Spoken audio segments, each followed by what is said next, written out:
No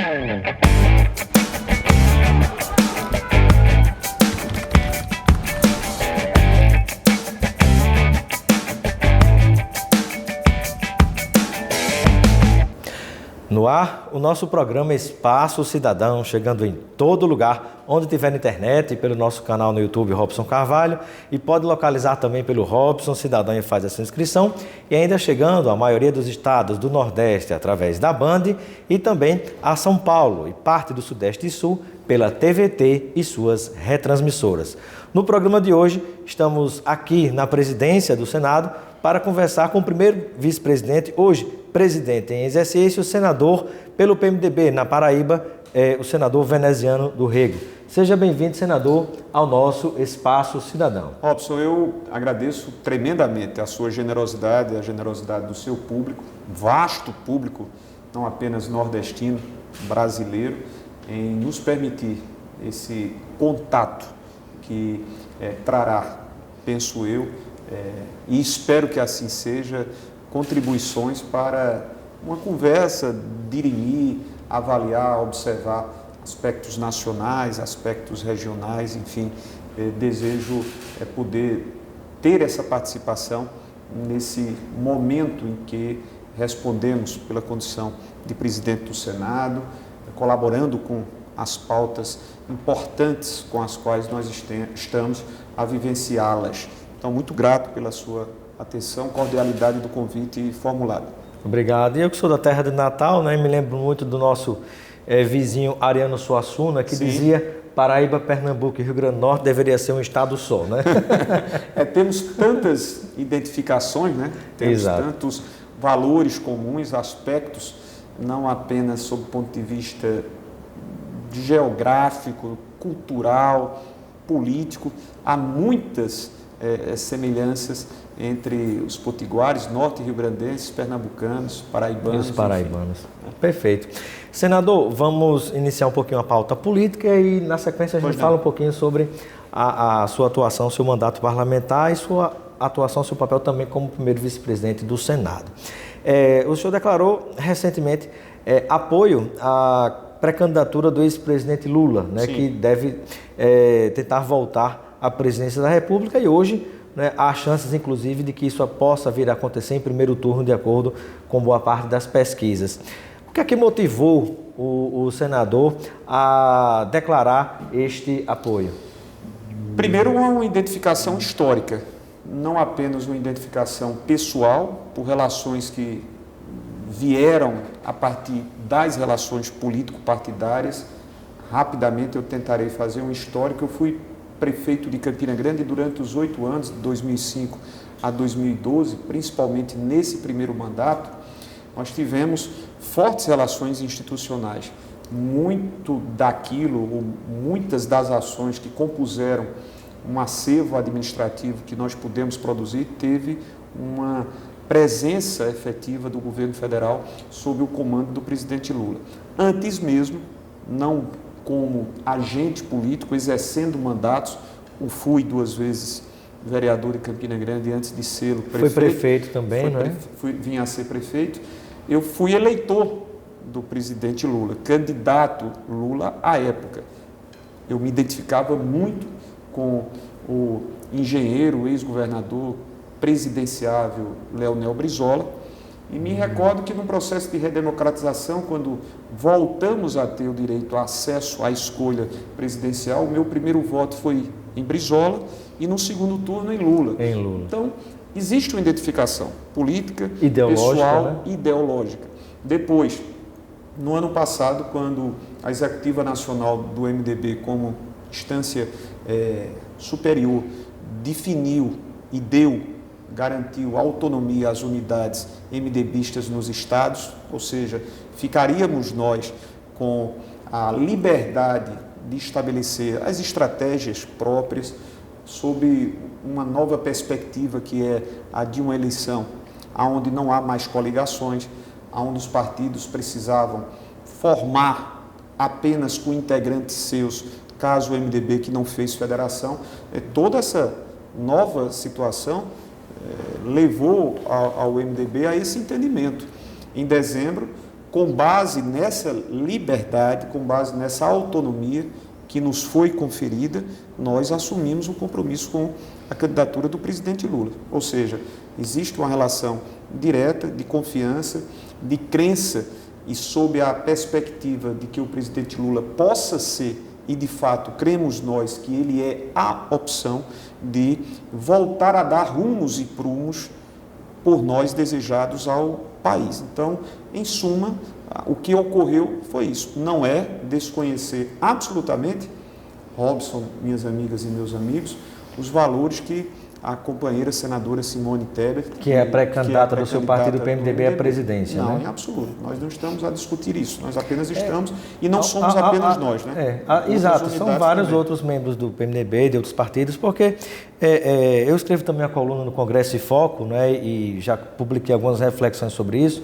Muitas pessoas falam em terceira via, né? Mas é como se nós tivéssemos dois extremos, de um lado o presidente Bolsonaro, do outro lado o ex-presidente Lula, mas não há, digamos assim, essa relação ela é falsa, não é uma relação de dois extremos, porque Lula não significa o extremo de Bolsonaro, apesar de serem figuras totalmente diferentes. Então, no meu entendimento, o próprio centro é o presidente Lula. Ele tem atraído, inclusive, vê-se no instante, não apenas nesse instante, mas notadamente aonde você enxerga quando houve o convite ao ex-governador Geraldo Alckmin, que é, de fato, uma pessoa de centro, né, com as suas posições moderadas, de equilíbrio político-administrativo.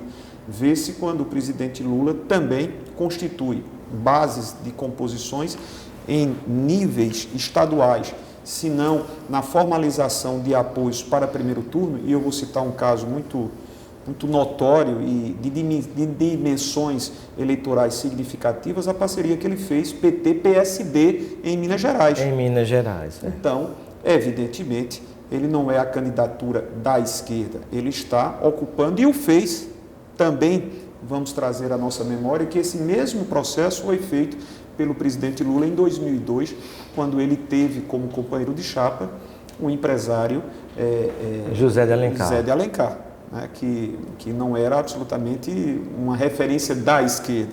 Então, esse movimento, essa mobilização que o presidente tem feito, demonstra isso. E é necessário, tanto para que ele possa vencer as eleições, como também poder administrar. Para governar, né? Para governar, e acredito que a expectativa que os setores progressistas, democráticos do país têm, que é de tentar virar a página, né, de tantos arroubos e tantas dificuldades e tantos ataques que o país tem vivido em relação à própria estabilidade da democracia. Não há dúvidas. Eu guardo essas expectativas. Eu tenho uma postura, eu fui eleito por um partido de oposição, pelo PSB, por força de circunstâncias locais, eu tive que me desligar, retornei ao MDB, partido pelo qual eu fui prefeito de Campina Grande e fui deputado federal. Portanto, quando eu digo isso, eu convivi no MDB durante 16 anos. Então, o processo de retorno foi mais tranquilo. Fiz grandes amizades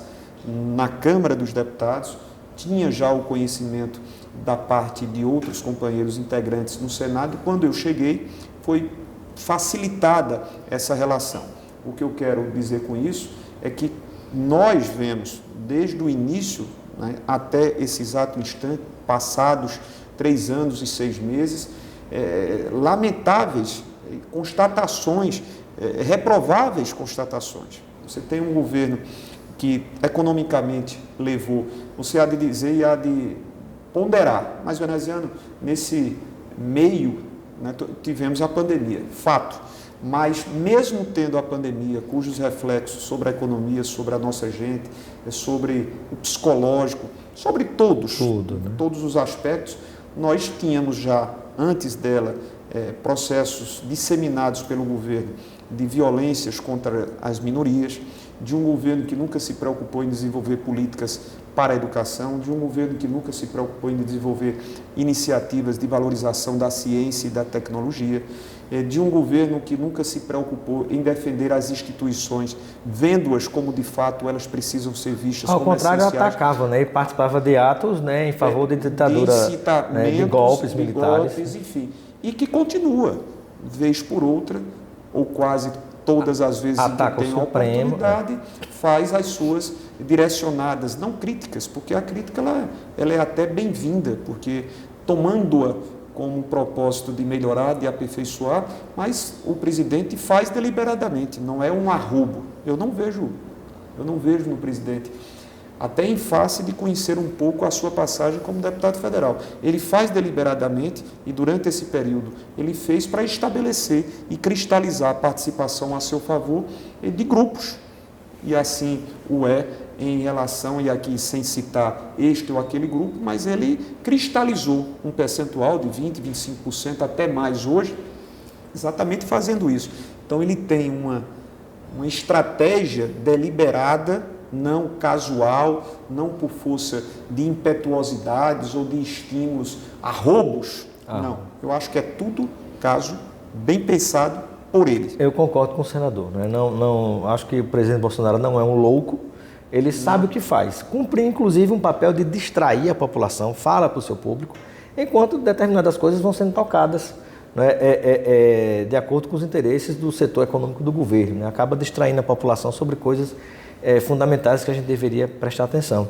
E, senador, antes da gente entrar sobre detalhes do seu mandato como senador pela Paraíba e também sua função como primeiro vice-presidente do Senado, como é que o senhor avalia o fato que está sendo divulgado com muita clareza nós temos um ministro da Saúde, que é do seu estado, que é da Paraíba. Sim. O filho do ministro é candidato a deputado federal e está passeando, né, pela Paraíba, levando prefeitos a tiracolo, chegando no próprio gabinete do Ministério da Saúde, desenvolvendo pautas como se fosse um parlamentar ou um funcionário do próprio Ministério da Saúde em nome do pai. Como é que o senhor avalia essa questão? Veja, Robson, eu sou uma pessoa muito comedida e nunca me permitia fazer juízos de valor sem que antes também sejam permitidas o conhecimento detalhado de fatos que são trazidos, como esses fatos que foram trazidos recentemente e jornalisticamente. Houve um momento, então, inclusive, que ele chegou a compor a mesa na ausência do pai sem ser funcionário público, né? Ele não tem essa autoridade, até porque não é integrante do serviço público. Isso. Ele não teria essa condição. Isso é grave, como graves foram outras situações. Agora, eu sempre pondero para que, de fato, sejam comprovadas as hoje supostas situações, mas em acontecendo, em constatáveis. Ora, a sua postulação a quaisquer mandatos eletivos, concorrer é uma coisa, é legítimo, filiado estando na condição de elegibilidade. Não pode ele se valer de uma relação que é uma relação familiar, né, que é uma relação dada pela condição de filho do ministro, a utilizar-se dos instrumentos, caso isso sempre eu digo e ressalto, ou ressalvo também, que ele não pode valer-se para autopromover-se ou beneficiar a uma postulação prévia. Isso não pode acontecer. É preciso que, de fato, sejam apurados. Senador, e o que é que o senhor poderia destacar de acordo com a sua atuação nessa função de primeiro vice-presidente do Senado, né? Que papel lhe cabe, né, ao longo desse tempo que o senhor tem exercido esse cargo? Olha, Robson, eu tenho ficado muito feliz. O vice-presidente, geralmente quando você o tem na condição de vice-presidente, vice-prefeito, vice-governador, dá-se uma ideia de subalternidade, dá-se uma ideia de menos peso, de menos valor, de menos importância, simplesmente uma substituição na ausência do seu titular. E, venturosamente, diga-se, e eu registro, isso não tem acontecido. Não o faço analisando esses efeitos e essas consequências pessoalmente, mas até para o exercício pleno de me sentir produtivo. Existem as missões, as atribuições que são próprias, previstas regimentalmente e que me cabem, desde a ausência a outras atribuições e a outros deveres próprios que a casa impõe a cada um dos membros que integram a mesa, né? Diretora. Mas a gente tem tido. O presidente Rodrigo Pacheco é um cidadão que dá-nos a todos a oportunidade, um grande companheiro. Eu tive até a oportunidade, nesse instante, de dividir também com ele, porque fomos colegas, deputados federais. Estive com ele na Comissão de Constituição e Justiça como deputados. Cheguei ao Senado com ele, eleitos, ele por Minas, eu pela Paraíba, em 2018. Então há uma relação de parceria. Há uma relação de parceria, de confiança. E além dessa relação de confiança, de quem sabe que nós temos propósitos comuns, convergimos em torno das nossas responsabilidades, que são altivas, notadamente em períodos como estes que nós estamos vivendo, onde a própria Câmara foi atacada, onde o Senado, o Congresso, né, onde o Judiciário, vez por outra, também é levado a ataques por parte de quem está à frente da presidência da República. A serenidade, o equilíbrio e a altivez, a firmeza com serenidade do presidente Rodrigo Pacheco é algo que merece o nosso reconhecimento e também é uma postura e um perfil que converge aos nossos convictos pensamentos. E nós temos gerado isso.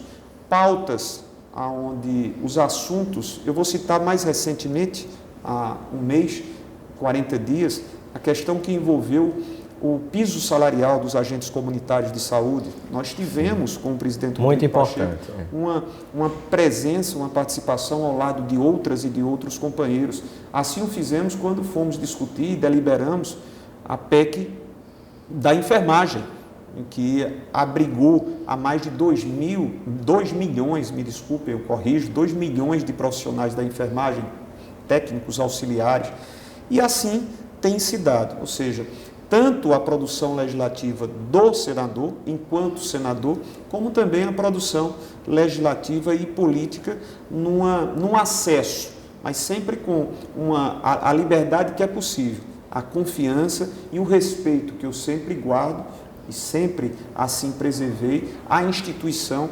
presidência do Congresso Nacional, presidência senatorial. Perfeito. E pensando no seu mandato parlamentar, como senador da República, o que é que o senhor poderia destacar como atuação que tem sido, digamos assim, algo positivo não só para o seu estado da Paraíba, que o senador representa, mas para o país como um todo?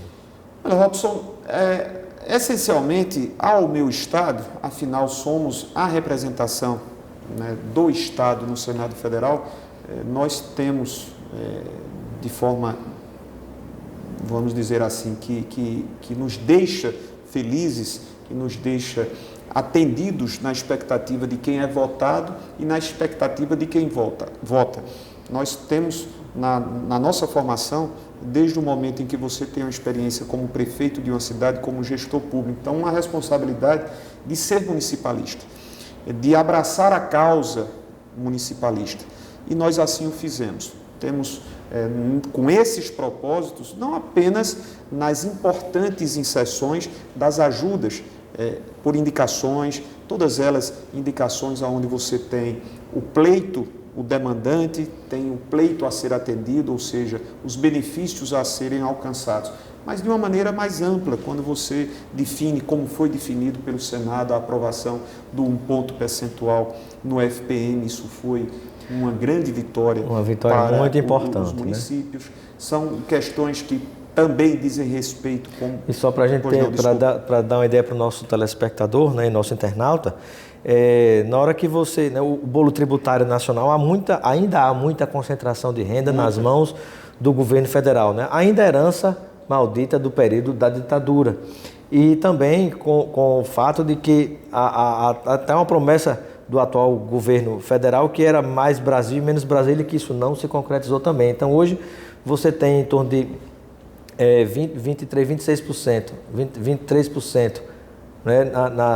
Não, você tem 15% dos municípios, 23% dos estados e o restante 62%, né? 62% nas mãos do governo federal. Esse 1% que houve de conquista, para o pessoal que está nos acompanhando ter uma ideia, ele representa um FPM a mais, ou seja, um repasse a mais equivalente a como se fosse um 13º para cada município brasileiro, né? Que deveria acontecer também para os estados que passam hoje também por uma situação difícil, né? E evidentemente você salienta, é claro que o tempo não nos permite aprofundarmos, mas essa é uma situação que poderia ser, se nós estivéssemos tendo da parte do governo uma disposição para tratar e avançar numa reforma tributária, onde houvesse o entendimento e a compreensão do governo central, ou seja, do governo federal, de ampliar a participação dos subnacionais, ou seja, estados e municípios, nós avançaríamos. Mas quando o Congresso, e na semana retrasada nós tentávamos, quando se vê em meio a uma indisposição da parte de quem não quer abrir mão, você tem essas dificuldades. A reforma tributária seria, ao meu ver, um passo importantíssimo. Claro e evidente, para você construir uma consensualização em torno de interesses que muitas das vezes são conflitantes, é complicado, mas daria para que nós pudéssemos edificar algo que corrigisse desde a falta de uma simplificação. Nós vivemos num enredamento tributário um tumulto tributário, né, senador? Pagando uma altíssima carga tributária. Quem mais paga é quem de fato menos tem condições, porque no consumo recai o maior percentual desta carga tributária. Os que mais têm continuam a mais ter de uma forma injusta, ou seja, e tem isenções, né? Tem isenções, alguns não são, né, tributados. Enfim, é uma completa inversão de propósitos e de princípios. Mas avançamos muito. Esse período de 3 anos, mesmo sob uma pandemia, o Senado Federal, e aí a colaboração de todos, e eu me permito incluir-me nessa colaboração, nós, nesta pandemia, ousamos, quando de imediato não permitimos qualquer quebra em termos de produção, de debate, por mais que tenha havido, porque as comissões deixaram de funcionar como funcionam na normalidade, mas mesmo assim a casa não parou. A casa produziu, a casa enfrentou temas controversos, mas não deixou de deliberar, de avançar. E, evidentemente, com um papel forte para manter a estabilidade institucional em tempos onde há ou houve e ainda permanece a se ter desejos de rupturas. Sem dúvida. Bom, eu quero agradecer a participação do senador veneziano Vital do Rego no nosso programa Espaço Cidadão. Seja sempre bem-vindo. Estamos aqui na presidência do Senado. Hoje o senador, que é primeiro vice-presidente do Senado, está exercendo o cargo de presidente. Agradeço a sua presença e deixo um momento final para suas despedidas junto a todos aqueles e aquelas que nos acompanham. Robson, agradecer a você, repito, nas palavras iniciais, quando éramos apresentados, a sua generosidade, a atenção de fazer com que tivéssemos importantes, rápidos, mas importantes, principalmente para mim, minutos de interação, onde alguns assuntos também, mesmo que rapidamente, mesmo se não no aprofundamento que eles poderiam sugerir, mas que pincelamos, né? E renovo o convite para que você possa se fazer junto ao nosso gabinete e, quando assim desejar, em novas participações e eu puder colaborar, sinta-se à vontade em nos procurar. Um grande abraço, uma alegria revê-lo, os meus cumprimentos a todos e a todos que nos acompanharam. Obrigado, senador.